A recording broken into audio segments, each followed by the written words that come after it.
And now it's time for another Dice Tower review with Mike Vincent.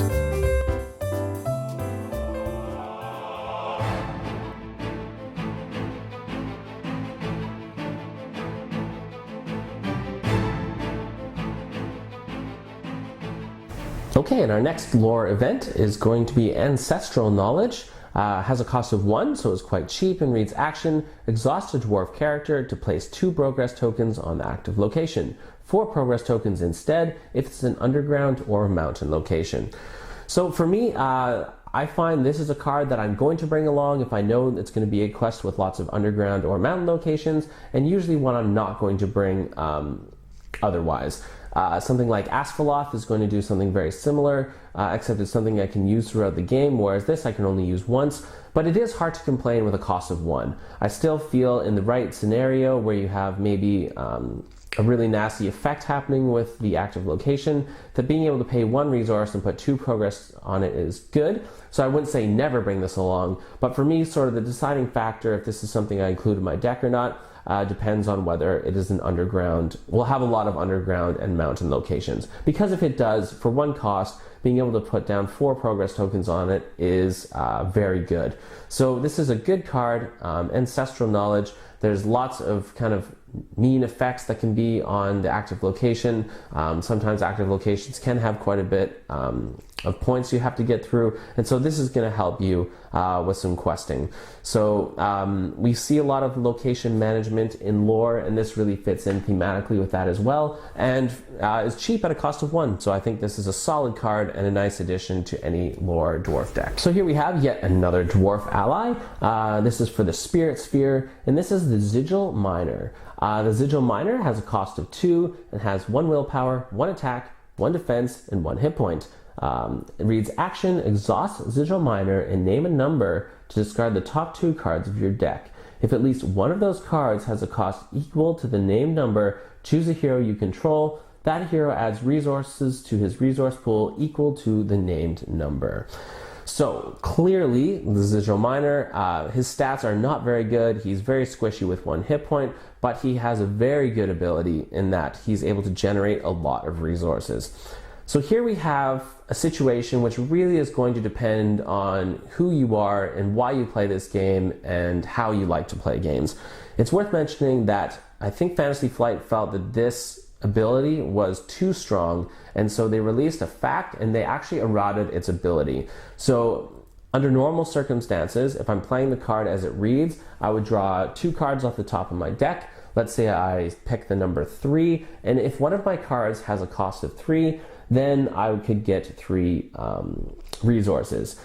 The problem is, though, is that I think this really has the potential to generate a lot of resources in 1 turn, whereas now the eroded says you get 1 resource for every number you guess correct. So if I say 3 and I pick up 1 card with a cost of 2, another one with a cost of 3, whereas before I would get 3 resources, well, now I just get 1 resource for correctly choosing the number 3.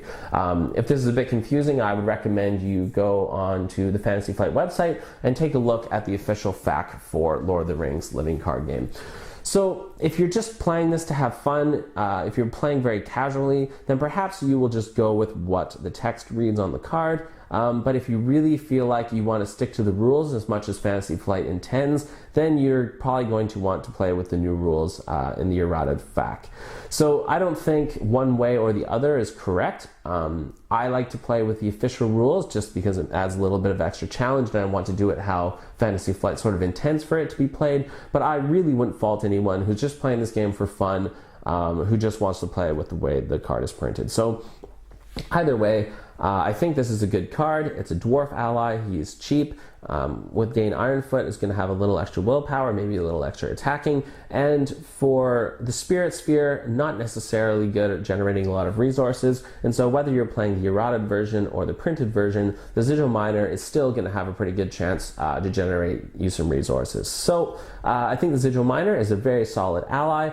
Clearly a little more powerful if you're going with the printed text as opposed to the eroded text, but either way, Sigil Miner certainly worth bringing along if you're playing a dwarf deck in the Spirit Sphere.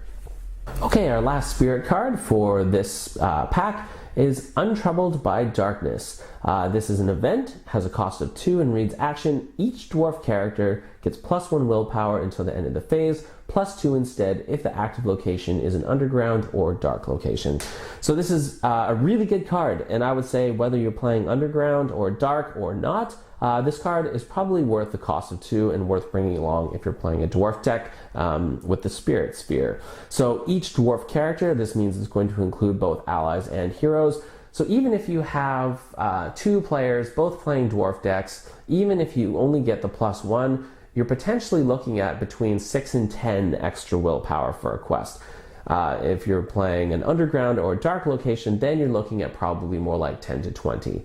So really, this is a really strong card for questing, for getting through and pushing through any really hard part of a quest where there's lots of locations. So I think Untroubled by Darkness is a really good dwarf card, great for Spirit, has a cost of 2, and if you are playing a dwarf deck and if you and your partner are both playing a dwarf deck, then this card really gets powerful, and then it just gets ridiculous, you know, if active location is underground or dark. So a really great card, Untroubled by Darkness. Highly recommend playing this if you're playing dwarf deck with Spirit. Okay, so let's finish up with the Leadership Sphere. We have a new attachment, a unique Narbs Belt. This is for the Leadership Sphere, has a cost of 2, is an item, and reads attached to a dwarf hero. Action, exhaust Narbs Belt to give attached hero a resource icon of your choice until the end of the phase. So do make sure this says resource icon, not resource. As when I first got this card, I admit to playing this wrong once or twice, as I actually thought it meant you could give a resource of any color, but in fact it just gives that hero the resource icon. So this is a good card if you are playing a dual or multi-sphere deck. Because there's lots of interesting dwarves and dwarf cards from different spheres, it's very tempting when constructing a dwarf deck to want to maybe bring one tactics one, a leadership one, especially leadership because everyone wants to bring Dane Ironfoot. And so sometimes it can be very difficult to pay for certain cards if you have 3 different dwarves from 3 different spheres. And I think this is really where Narbs Belt comes in. It's a bit expensive at 2, but it's going to make your deck more playable in the long run if you have more resources that can be used at different cards at different times. If you're playing a monosphere deck though, then this is something you're not going to want to include. But as long as you're playing dual and especially tri-sphere decks, the Narbs Belt is certainly something you're probably going to want to invest in. It does have an expensive 2. I kind of wish this was a little bit cheaper, but I do think that it's still worth the cost of 2, especially in a tri-sphere deck. So just going to allow you to play cards that you need to, and so you're not going to get stuck with cards you really want to play in your hand, but perhaps you need 2 tactics resources, you only have 1. Well, now you can exhaust this and give yourself that extra resource. So yeah, it's good. Okay, here we see EverOnward. This is an event, has a cost of 3 and reads response. After players quest unsuccessfully, choose a player. That player does not raise his threat. So this is a card where I think at first glance it seems pretty good, but when you consider that this has a cost of 3, this is suddenly a lot harder to play. The ability is no doubt good, and in some situations you're probably going to look and be like, man, I really wish I had EverOnward. But for me, my philosophy when I'm playing is I often like to be proactive rather than reactive. So as opposed to including copies of this card in my deck, taking up card space, as opposed to spending resources on something that I can react to that the game is doing to me, I would rather invest those card slots and invest those resources into something that will ensure that I do quest successfully, as opposed to trying to react in case I don't quest successfully. You have to consider that in order to play this, you're going to have 3 leadership resources in your pool ready to be played, and then you're going to have this card, and so if you quest unsuccessfully, you can play it, but I would rather spend those resources on allies that can do questing or cards that will boost my questing ability. So I don't really think that EverOnward is very good. It's not a card that I play with. I just think it's too expensive for what it does. If it had a cost of 1, I think this card would be a lot more playable. But at a cost of 3, it's just not reliable enough to have that amount of resources in your pool when you happen to have the one time. And of course, you may put this card in your deck. maybe you quest unsuccessfully, you have it in your hand, you want to play it, but you don't have those 3 resources available. Not to say this card couldn't come in handy in the right situation, but I do find that the stars would really have to align for that to happen. And for me, I would just rather use those card slots in my deck and use those resources to be proactive rather than reactive. So not too hot on the EverOnward event card. But a leadership event card I do like is Durinsong. Durinsong is a cost of 1, reads action, choose a dwarf hero. That hero gets +2 willpower, +2 attack, and +2 defense till the end of the round. So this is a strong card, can really be a lifesaver, quite literally in fact, when you consider the +2 defense, and just a versatile card that can be used if you're playing a dwarf deck. You're gonna have 3 dwarf heroes, and so depending on the situation, what's going on, you drop a resource and suddenly maybe you can quest more, perhaps you can kill an enemy with that extra attack, or you can save your bacon by having that extra 2 defense. Because it says end of the round, it means you could use this throughout multiple phases. And so I would also try and couple this perhaps with the ally we saw earlier, the Erebor record keeper, to whoever I play this on, maybe keep him handy so that I could ready that hero and perhaps use the 2 attack and the 2 defense, or the 2 willpower and the 2 attack, just to get the most out of this card. So Durinsong, cost of 1, being able to boost an ability by 2, 3 abilities by 2, both willpower, attack, and defense till the end of the round is very good. You want to try and maximize this, so perhaps playing this on a dwarf that has some readying effects. Unexpected Courage might be one that you'd want to couple with Durinsong, but nice in a pinch, can really make the difference in some situations, whether it's making it through a location, killing an enemy, or saving the life of one of your dwarves with extra defense. A really good event card and a must for any leadership dwarf deck, Durinsong. So we do get 1 neutral card in the Khazad-Dum expansion, and this is the Boots from Erebor.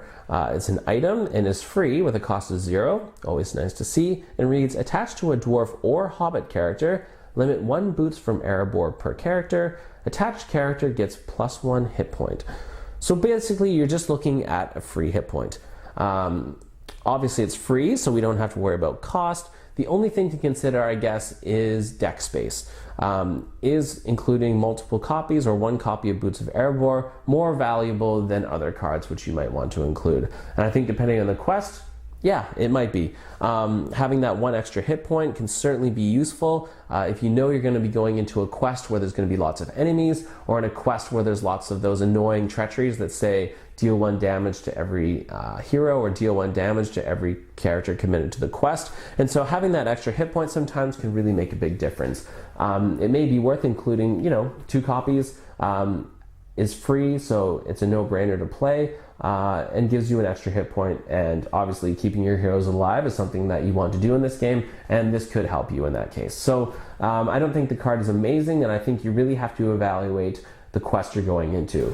So if I'm going into a quest where I know there's going to be lots of locations, perhaps there's not many enemies and the treacheries don't really do damage, then I'll probably leave the Boots from Erebor at home. But anytime I know, okay, I've played through this quest, I've lost a couple times, that treachery card that keeps giving my guys extra damage, or maybe there's lots of archery, keyword which does direct damage, then having that extra hit point on potentially 2 or 3 of your dwarves is going to be nice. So I just think it depends on the quest, worth evaluating, but it's hard to complain with 3 hit points. Okay, so there you have all the player cards from the Khazad-Dum expansion.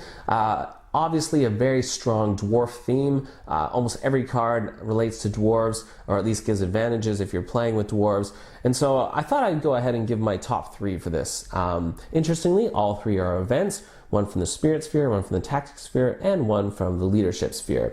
So for the Spirit Sphere, we have Untroubled by Darkness, just being able to give potentially an obscene amount of willpower when you're playing dwarf decks just is always good, and is quite cheap at a cost of 2 for what it's able to give you. So I think this is a really high value card. Khazad, speaking of value, for a cost of for a free cost, being able to boost your attack by 3 is very good. I've just used this card so many times, always comes in handy. And durinsong as well, just for a cost of 1, being able to boost 2 willpower, 2 attack, and 2 defense for a round is very good. I think all 3 of these are quite flexible. It can be used in different situations, particularly durinsong. And so, yeah, really good. Dwalin is a good hero, but again, is less good if you're not playing a quest where there's lots of orcs. The Sigil Miner I considered as well, but when you consider the printed text has now been eroded, it loses some of its power it would have had originally. And it's worth considering that clearly a lot of these cards seem to be made to help you with the quests from the Khazad-Dum expansion.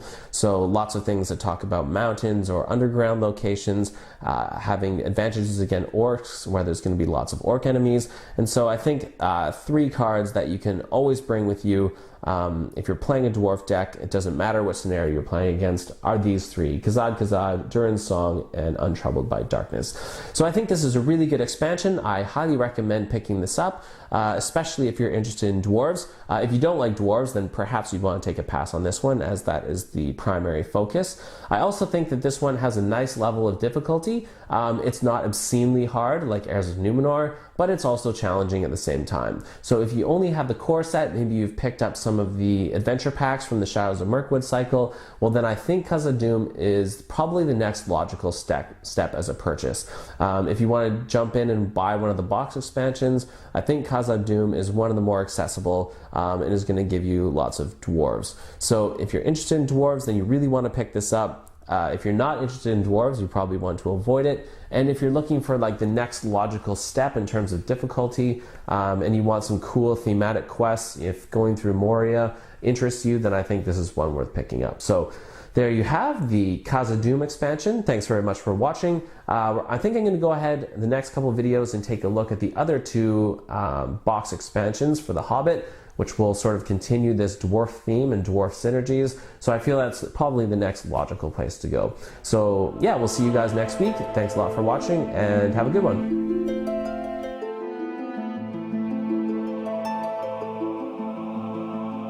Thanks so much for watching the Dice Tower videos. Find more great videos and reviews, as well as our top-rated audio podcast at dicetower.com. You can also find other great shows at dicetowernetwork.com. I'm Eric Summerer, and you've been watching The Dice Tower.